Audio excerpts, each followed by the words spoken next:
Good morning, everyone.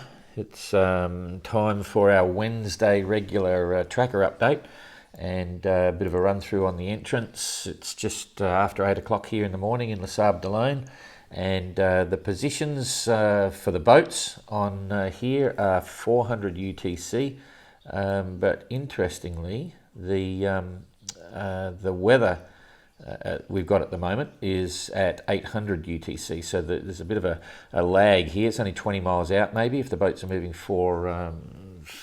at 5 knots, say, for 4 hours, but it is a little bit interesting. Anyway, so the positions of the boats will be 3 hours ago, near enough.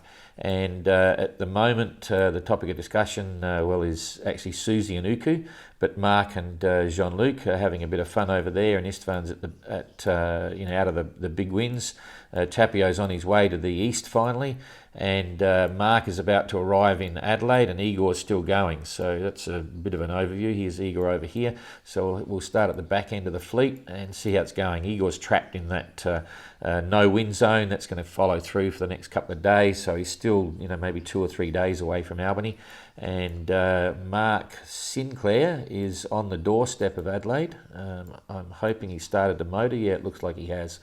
A few hours ago, he still had quite a way to go, but he'd posted an ETA, and in fact, let's see, making 5 knots. So he's either sailing with spinnakers up and so on, which he could be, or he's motoring. But I don't think he wants to be too late. He's set the ETA at 9 o'clock local time, and as I say, he's now right on top of it. So everyone will be watching that and happy to see him in. Let's just give him a distance if there's anyone down there looking. So 3 hours ago, he had 15 miles to go, so not far away at all. He could be right on the doorstep in the next hour or so.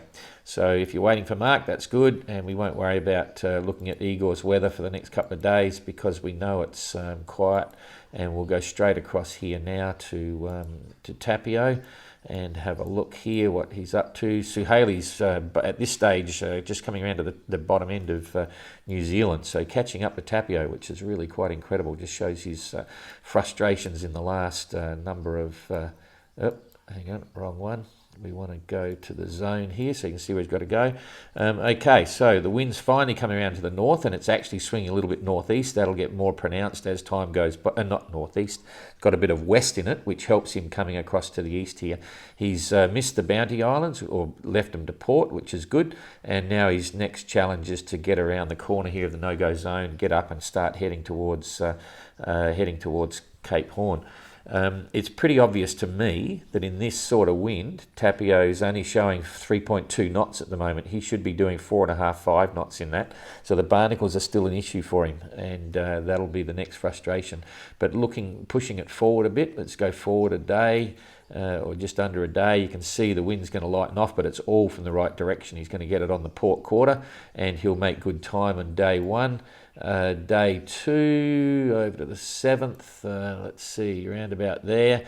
It's going to be a light southerly, again, favourable direction, but it's going light, so he won't be sailing fast, dragging those barnacles, but he may get a chance to get over the side and clear them. So we'll go forward to the 8th, which is 3 days out. Again, good wind direction, be sailing probably 3.5 knots, so he'll be happy with that.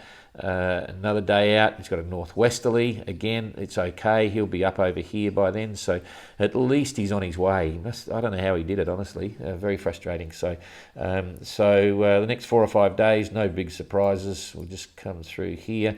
Big southerly, he'll like that. So all is well for Tapio. We'll go. I'm going to do a bit of a discussion on Susie and Uku in a sec. So we'll just first of all get rid of Jean-Luc and Mark. We'll have a look at what they're up to. They're looking pretty good. Mark seems to be reasonably happy, making 5.3 knots, certainly headed in the right direction. So Jean-Luc, he's in a really good position, making 6 knots. They're still, I checked it, they're still holding their own. They're distance apart right now. When Mark went round the corner, he was about 1,000 miles, and they're still about 1,000 miles, 1,050. So they're both holding their own, and let's see how long that plays out.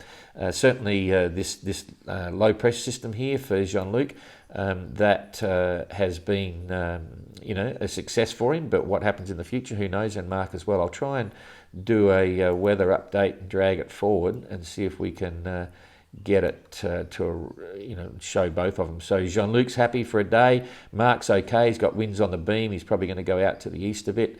We'll go forward another day. There we go, on the 7th. Again, Mark's okay, beam reaching. Jean-Luc's going to get a kick north. He'll get plenty of breeze there, so that's okay. I don't think either of them will be gaining anything. Over to the 8th, again, Jean-Luc's okay. He's got to get over to a little bit over to the west there, or he's going to run out of breeze. Mark will be okay because he'll peel off a bit. You'll find him heading out in this direction a little bit, so he'll still be sailing. He won't be holding to windward too hard. And the next day, okay, Mark could be up here by then. If he is, he's doing okay, and Jean-Luc is going to be running into a hole. So Jean-Luc is definitely going to slow down. That's day 9th of December, 4 days from now. Jean-Luc will probably be in this hole maybe. And then his big challenge, this is the zone where it's normally headwinds. You can see up here it's starting to go. This is going to be, if I just show you the relative position on the map, this is going to be where it counts. If he's lucky, it'll hold in this sort of southeasterly direction, but quite often it comes from the east. And it'll be, maybe even a little bit of north in it. So Jean-Luc will be, this is the zone where it counts for him, where Mark might be able to catch up a bit. Anyway, so they're all reasonably happy there for the time being. So let's go back to real time now. We'll get rid of the zone. As you know, we opened up the zone for either of them going through these storm conditions. So that's not relevant anymore. We'll pick it up. And the shape of this it's a big system. You can see that it's huge. Istvan's back here, Susie and so on. We didn't know what's happening to the centre of it. You can never predict where the centre goes. And it's all over the place at the moment. And even the forecasting could be wrong. So if we look at, certainly Uku went through some heavy stuff last night. And it's now levelled out. We've suggested he goes to the east because the forecast is showing it's going to go either side of him. If he does that, he might go a little bit south in a minute. But it's all very fluid. This whole system can do whatever it likes. And you'll see in the warning we gave Susie, it's too hard to predict. I said the winds will be going from 30 knots up to 65 knots. The sea state could be quite tricky. At least now it appears that Susie may not have gone through the extreme dangerous situation of a sudden 90-degree wind shift in big winds, and that creates a crazy sea. It's a little bit more organised, but anyway, she's still doing 7.4 knots. If she is, this weather, remember, has moved on 3 hours. So, I think it's not quite right here. She wouldn't be going with it at that angle. So you'll see when her position updates in about an hour, it'll settle down and you'll get a better indication of what direction she's sailing and what wind she's actually really got. By the look of this, you'll probably see her head out to the west more over the last 3 hours. But certainly it's very unstable, and I'll just click this through every 3 hours now. So every time I hit this once, you'll see what's going on. These blues are forecasting sort of 55 knots, 50, 55, which means it's gusting over 65, maybe even touching 70 in the blues. And in the purples, it's back down around maybe gusting 50 or so, and the oranges maybe 40 or so. But anyway, there goes 3 hours now. You can see, hopefully, she has actually taken off to the west. To the east rather, in this direction, and she won't be down in this lot here. This is quite a nasty system in a way, but I'm hoping that the sea state isn't too bad. It'll be big, and in fact let's look at the projection of the sea at this point. We'll just go to the waves. Okay, so where it gets into this wider area, it's up to 8 or 9 metres. This is sort of 7 metre-ish, so it's going a bit bigger than what they had originally projected. These are sort of 6s, so we'll wait with bated breath to talk to Susie at the end of it and see how it goes. Okay, so another 3 hours ahead from there, and you'll see it's a bit slow to... Oh, hang on, when you do this, once you change, you've got to hit that wind indicator to allow you to click it with your right click bar. So that's another 3 hours, and you'll see what happens here. This lot comes up, it's changing a bit for Uku. He'll be a bit further along by then. He'll be out here, so I'm hoping it goes below him. and it's going to start to come up again and envelop Susie, but it's actually looking a bit better, although she's going to cop it there. If she's gone out to the west, she's going to get it there, but it's changing all the time. 3 hours ago, this forward forecast was completely different. It gets very hard to predict when you're in the centre of it. So what we're seeing may be nothing at all like Susie's getting, but certainly it's tough for her. We never know what's really going to happen, and at this point, she could be down here somewhere. The good news is when the wind does change direction, it looks a lot lighter. So this is from the south-southwest. So because it's a lot lighter, it might be less of a danger. Anyway, we'll just have to wait and see. And so if I click it through one more time, that's about 24 hours from now. So she should be out of it by then. She'll be down here somewhere, and things might stabilise. But certainly it's all a bit too hard to predict over the next 18 hours or so. Uku, you'll see it's blowing apart by the time it gets to him. So I think he's going to have some challenges, but not severe storms, and then it's all over, and it's onwards towards Cape Horn. So let's just push it forward. So that's on the 6th. That's a day and a half away.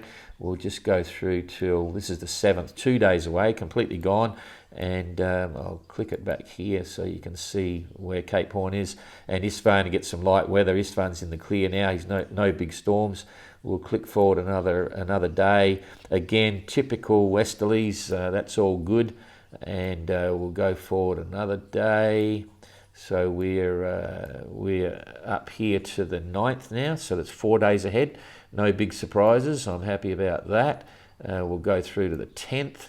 Nothing on the horizon. This one's here. Uku will be enjoying the ride down on this one, so that gives him 5 days ahead. And Susie's okay as well. She'll be in that flow somewhere.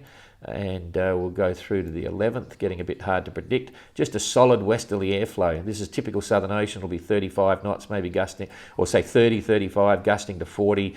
It'll be 4 or 5 metre seas, white water. Could be anything. You might get some rain in that. Just as a matter of interest, let's look at the clouds. There you go. No, there's no rain, just plenty of cloud. You need a bit of colour in it, like this stuff up here, to show that it's definitely rain.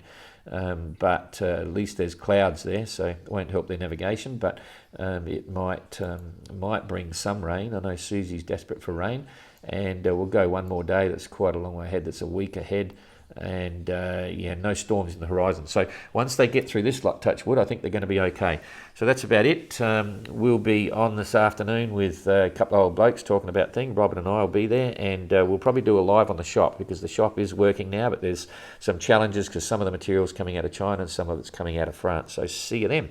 Thanks a lot, and we're all thinking of Susie and Uku. Bye.